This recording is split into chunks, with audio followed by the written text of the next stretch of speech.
چند سو درموش؟ اگه 50 خواهی نکنمش باقول 250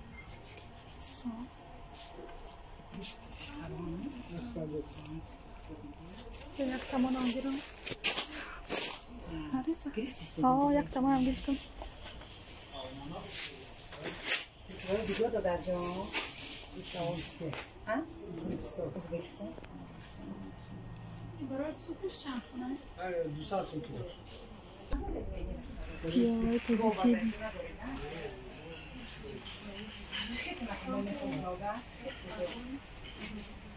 تجیکی چه ارزون به ярмарка انا وای چند سمه؟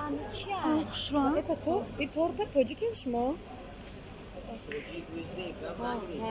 این چند سمه؟ نمی شکلاتای پیروگ بوده چند سم؟ 750 بین دانوشه رفتیم نخوریم یکمی نپلانو بگیرم بگیر 400 سنه که 300 اینه؟ یه تورت بوده можна одну چی تو رو داره که 5 ساعت اینجا بود ما برای کلمه را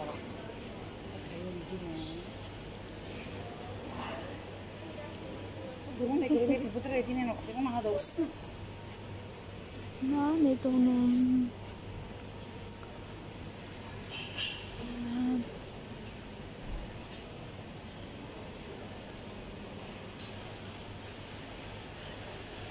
نه تماشاگران ярмарка بوده چی بوده اومده میجه همه چیزا ارزون коробка 300 сом 200 сом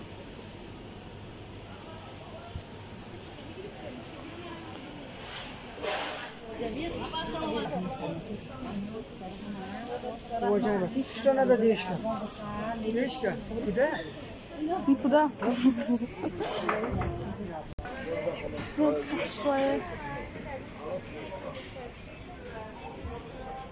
Уважаемые жители и гости Подмосковья, в Московской области введен особый режим борьбы с коронавирусом.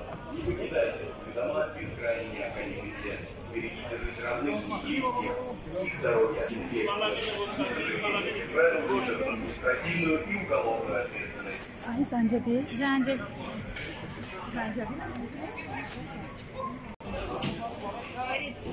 اینا یک عرصه قدام گوشخری اومده هم همه گوشتای خسرو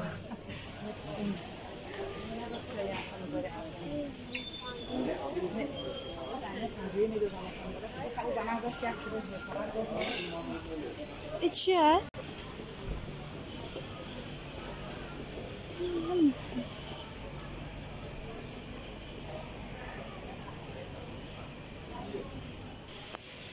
از روی می قپانتا دروی می قپانتا اینجا بگو